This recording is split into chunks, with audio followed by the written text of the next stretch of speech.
அடுத்ததாக மீண்டும் எந்த நேரத்திலும் ஈரான் மீது அமெரிக்க அதிபர் டொனால்ட் ட்ரம்ப் தாக்குதல்களை தொடுக்கலாம் என்கிற ஒரு அச்சநிலை உருவாகி இருக்கிறது. எந்த ஒரு இராணுவ ஆக்கிரமிப்பையும் மிக பலத்தோடு எதிர்கொள்வோம் என்று இன்றைக்கு ஈரானுடைய துணை வெளிவிவகார அமைச்சர் அறிவித்திருக்கக்கூடிய சூழல்ல தான் இன்றைய நாளில் பாகிஸ்தானுடைய 8000 போர்சஸ் சவுதி அரேபியாவில் இறக்கப்பட்டிருக்கிறார்கள். அது மட்டுமல்லாமல் சீனாவினுடைய வான் பாதுகாப்பு அமைப்பையும் இன்றைக்கு போர் விமானங்களையும் சவுதி அரேபியாவுக்கு பாகிஸ்தான் அனுப்பி வைத்திருக்கிறது என்கிற செய்திகளும் வெளியாகி இருக்கிறது. அன்பிற்கினிய சகோதர சகோதரிகளை நம் அனைவர் மீதும் ஏக இறைவனுடைய அமைதியும் கருணையும் உண்டாகட்டுமாக என்கிற உயரிய பிரார்த்தனைகளோடு பாலஸ்தீனம் மீதான இஸ்ரேலிய ஆக்கிரமிப்பு இராணுவத்தினுடைய 2 ஆண்டுகால யுத்த நிறுத்தமாக மாற்றப்பட்டு இன்றோடு 221வது நாட்களை நாம் தாண்டி கொண்டிருக்கக்கூடிய சூழலையும் இஸ்ரேல் பாலஸ்தீனம் மீதான அடாவடி தாக்குதல்களை நிறுத்தாமல் தொடர்ந்து கொண்டே இருக்கிறது. பாலஸ்தீனத்தை முற்றுமுழுதாக முற்றுகையிட்டு இருக்கிறது. எந்த பகுதியாலும் மக்கள் வெளியேறவும் முடியவில்லை, உள்ளே நுழையவும் முடியவில்லை. உணவு, மருத்துவம், தண்ணீர் என்று எல்லாவற்றுக்குமே அந்த மக்கள் இன்னல் படக்கூடிய ஒரு இக்கட்டான சூழல் உருவாக்கப்பட்டிருக்கிறது. இந்த சூழல்ல தான் ஃப்ரீடம் ஃப்ளோட்டிலா கூட்டணி சார்பாக காசாவினுடைய முற்றுகையை உடைக்கும் விதமாக கப்பலிலே பயணம் செய்த ஆர்வலர்களையும் இஸ்ரேலிய ஆக்கிரமிப்பு இராணுவம் கைது செய்திருக்கிறது. குறிப்பாக இலங்கையிலிருந்து ஃப்ரீடம் ஃப்ளோட்டிலா கூட்டணியிலே பங்கேற்றிருந்த சகோதரி சமீரா அவர்களும் இந்த கைதிலே இடம்பெற்றிருக்கிறார்கள். அதுபோன்று அயர்லாந்தினுடைய ஜனாதிபதியின் சகோதரியும் கைது செய்யப்பட்டிருக்கிறார். இவர்கள் அத்தனை பேரும் விடுதலை செய்யப்பட வேண்டும் என்கிற சர்வதேச அழுத்தங்கள் தற்போது கொடுக்கப்பட்டு வரக்கூடிய இந்த சூழல்ல இன்றைய நாள்ல நியூயார்க் டைம்ஸ் ஒரு மக்கள் கருத்து கணிப்பீட்டை வெளியிட்டு இருக்கிறார்கள். அதற்குரிய ஒரு காரணம் இருக்கிறது. என்னன்னா, அடுத்ததாக மீண்டும் எந்த நேரத்திலும் ஈரான் மீது அமெரிக்க அதிபர் டொனால்ட் ட்ரம்ப் தாக்குதல்களை தொடுக்கலாம் என்கிற ஒரு அச்சநிலை உருவாகி இருக்கிறது. தி நியூயார்க் டைம்ஸ் அதே போன்று சியனா யூனிவர்சிட்டி ஆகிய 2 தரப்பாரும் இணைந்து ஒரு கருத்து கணிப்பை அமெரிக்க வாழ் மக்களிடத்தில் நடத்தி இருக்கிறார்கள்.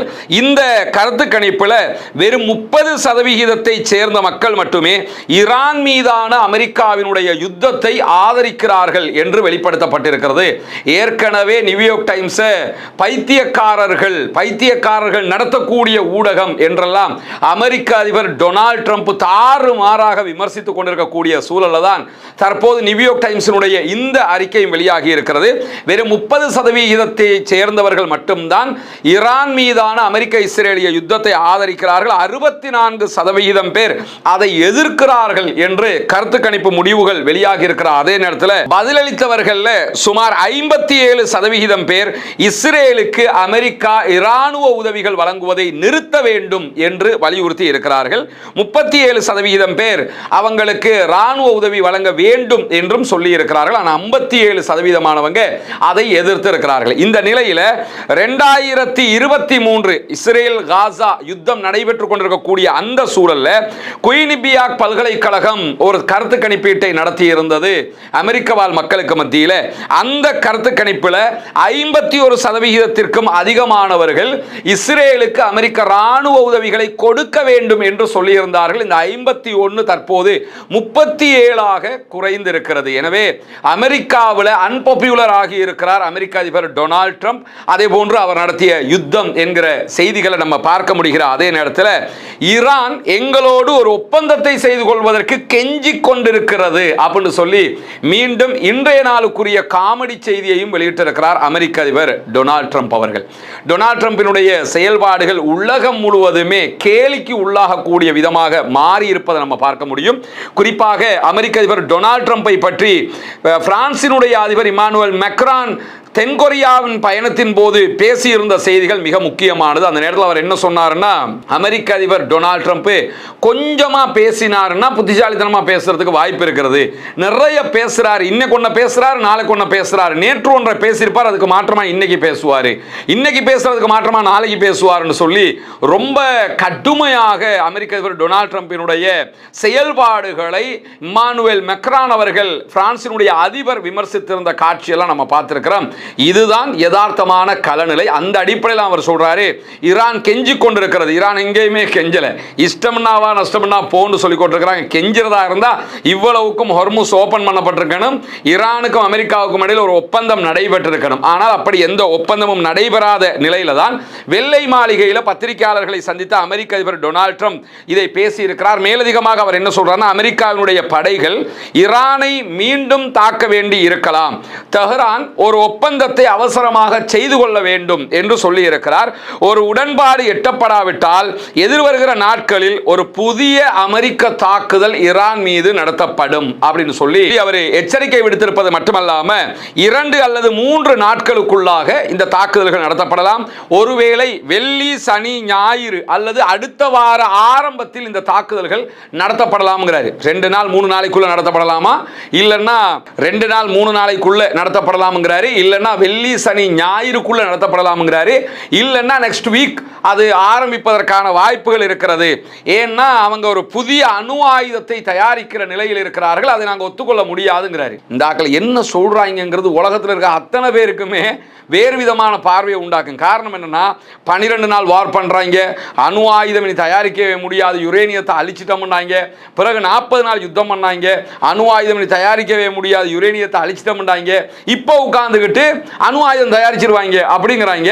எனவே ஈரானுடைய அணு ஆயுத பலத்தை அமெரிக்காவால் இல்லாமல் செய்ய முடியாமல் இருக்கிறது. ரொம்ப கஷ்டப்படுறாங்க செய்திகளை இதனூடாக நம்ம புரிந்து கொள்ளுகிற அதே நேரத்தில் கத்தர், சவுதி அரேபியா உள்ளிட்ட அரபு நாடுகள் திடீரென வைத்த கோரிக்கை காரணமாகத்தான் ஈரான் மீதான தாக்குதல்களை நிறுத்தி இருக்கிறோம் அப்படிங்கிறார். நேற்று ஈரான் மேல அமெரிக்கா அட்டாக் பண்ண இருந்ததாகவும், கடைசி 1 hour இருக்கும்போது சவுதி அரேபியா, கத்தர் உள்ளிட்ட அரபு நாடுகள் நீங்க ஈரான் மேல அட்டாக் பண்ணிடக்கூடாது அப்படின்னு சொல்லி சொன்னதாகவும், அதனால தான் நான் நிறுத்தினேன் அப்படின்னு சொல்லி அமெரிக்க அதிபர் டொனால்ட் ட்ரம்ப் சொல்றாரு. அட்டாக்கு 1 hourக்கு முன்னாடி தான் நிறுத்துங்கிற உத்தரவு பிறப்பிக்கப்பட்டதாகவும் அவர் சொல்லுகிறார். அதே நேரத்தில் கடற்படை கப்பல்களில் ஏவுகணைகள் மற்ற ஆயுதங்கள் எல்லாம் ஏற்றப்பட்டு தாக்குதலுக்கு தயாராக அமெரிக்க ராணுவம் இருந்தது.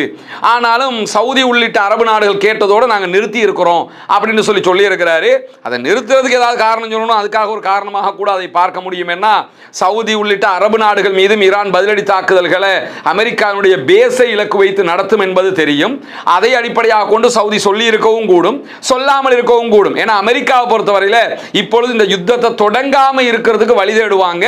அதை மீறி ஒன்றும் பண்ண முடியலன்னு தான் யுத்தத்தை தொடங்குவாங்கிறது அத்தனை பேருக்குமே தெரியும் என்கிற ஒரு சூழல் இருக்கக்கூடிய நிலையில தான் அமெரிக்க அதிபர் டொனால்ட் ட்ரம்ப் அவர்கள் இந்த கருத்துக்களை சொல்வது மட்டுமல்லாமல் ஈரானுடனான யுத்தத்தை மீண்டும் தொடங்குவது குறித்து இஸ்ரேலிய வார் கேபினட்டும் கடந்த 24 மணி நேரங்களுக்குள்ளாக 2 தடவை கூட்டங்களை நடத்தி இருக்கிறார்கள். இதெல்லாம் பார்க்கும்போது எப்படியோ ஒரு யுத்தத்தை, வேறு வழி இல்லை, ஒன்றோ ஏற்கனவே அமெரிக்காவினுடைய ஆய்வாளர்களுடைய கருத்துக்களே எப்படி வெளிவந்தது என்று சொன்னால், ஒன்றோ அமெரிக்க அதிபர் டொனால்ட் ட்ரம்ப் ஒரு மோசமான ஒப்பந்தத்தை செய்து கொள்ள வேண்டும். ஏன்னா ஈரான் விட்டு கொடுக்காது, அது அமெரிக்காவுக்கு மோசமான ஒப்பந்தமாக இருக்கும், ஈரானுக்கு சாதகமான ஒப்பந்தமாக இருக்கும். இல்லை என்றால் தோத்துத்தான் போவோம் என்று தெரிந்து கொண்டே மீண்டும் யுத்தத்தை ஆரம்பிக்க வேண்டும். இது தவிர அவருக்கு வேற எந்த ஆப்ஷனும் கிடையாதுங்கிறதுனால தான் இந்த நிலைக்கு போறாங்க. இஸ்ரேலும் யுத்தத்தை திரும்ப தொடங்குறதுக்கான பேச்சுவார்த்தைகள், வார் கேபினட்டினுடைய மீட்டிங்குகளை 24 மணி நேரத்துக்குள்ளாக 2 தடவை நடத்தி இருக்கிறார்கள் என்கிற செய்திகளுக்கு மத்தியில் தான் கத்தர் இன்றைக்கு இது தொடர்பான கருத்துக்களை வெளியிட்டிருக்கிறது.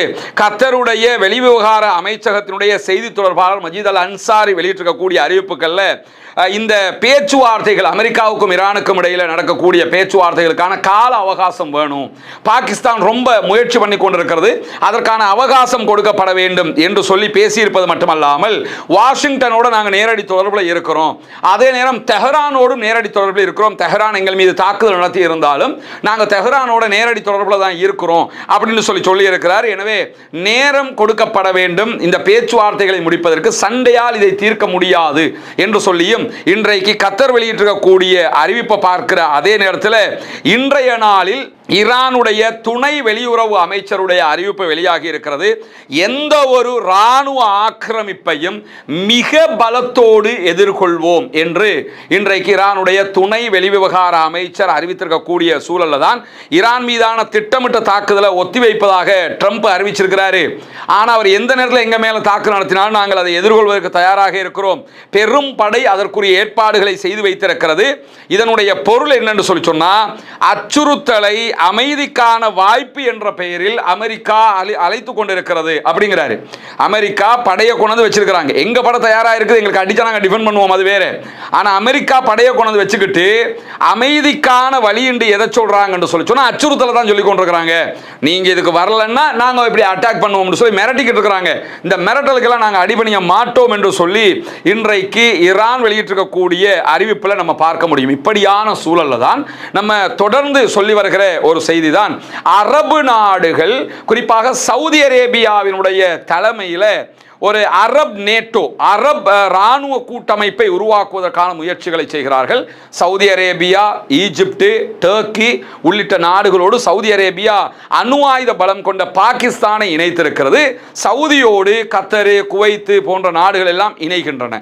இவங்க எல்லாருமே இணைந்து இந்த கூட்டணியை உருவாக்குறதுக்கு ட்ரை பண்றாங்கன்னா, ஒரு முறை வாங்கி கட்டிட்டோம், இனிமேலும் அமெரிக்காவை மட்டும் நம்பிக்கிட்டு நம்ம போக முடியாது, நமக்குன்னு ஒரு பலம் வேணும்ங்கிற இடத்துக்கு அவங்க வந்துட்டாங்க. அந்த அடிப்படையில் இன்றைய நாளில் குவைத்தும் பாகிஸ்தானும் இணைந்து ஒரு பேச்சுவார்த்தை நடத்தி இருக்கின்றன.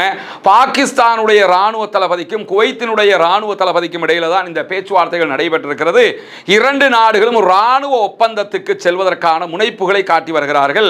யுஏஇ மட்டும்தான், மிடில் ஈஸ்ட் கண்ட்ரியில் குறிப்பாக கல்ஃபில் எடுத்துக்கிட்டீங்கன்னா யுஏஇ மட்டும்தான் என்ன பண்றாங்கன்னு சொன்னா இஸ்ரேலை நம்பி போறாங்க. மற்ற எல்லா நாடுகளும் பாகிஸ்தானை நம்பி போறாங்க. பாகிஸ்தான் அணு ஆயுதமும் இருக்கிறது, ஆயுத பலம் கொண்ட நாடு. பாகிஸ்தானில் பொருளாதார எக்கனாமிக் கிரைசிஸ் இருக்கிறது, பொருளாதார நெருக்கடி அதெல்லாம் இருக்குது, அது வேற. ஆனா ராணுவ பலம் என்று வந்துட்டா உச்சமான பலத்தோடு இருக்கிற காரணத்தினால தான் எல்லோருமே பாகிஸ்தானை நோக்கி போய்கொண்டிருக்கிறார்கள்.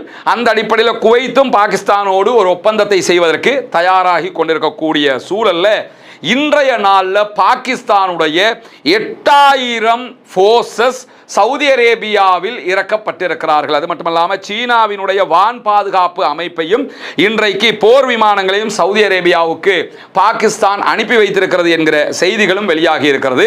8000 ஃபோர்ஸஸோட யுத்த விமானங்கள், சீனாவில் தயாரிக்கப்பட்ட ஏவுகணை தடுப்பு சிஸ்டம், இந்த அயன் டோம் மாதிரி சிஸ்டம், இந்த சிஸ்டத்தை கொண்டு போய் நிறுத்தி இருக்கிறாங்க. காரணம் என்னன்னா, அமெரிக்கா மீண்டும் ஈரான் மேல தாக்குதல் நடத்தினால் ஈரான் சவுதி அரேபியா உள்ளிட்ட நாடுகள் இருக்கக்கூடிய அமெரிக்காவுடைய பேஸை நோக்கி தாக்குதல் நடத்தும் போது அதை தடுப்பதற்கு இந்த ஏற்பாடுகள் செய்யப்படுவது மட்டுமல்லாம ஆல்ரெடி சவுதி அரேபியாவும் பாகிஸ்தானும் ஒரு ராணுவ ஒப்பந்தத்தில் இருக்கிறார்கள். எங்களை தாக்கினா நீங்க வரணும், உங்களை தாக்கினா நாங்க வரணும்ங்கிற விதமான ஒரு ஒப்பந்தத்தில் இருக்கிறாங்க.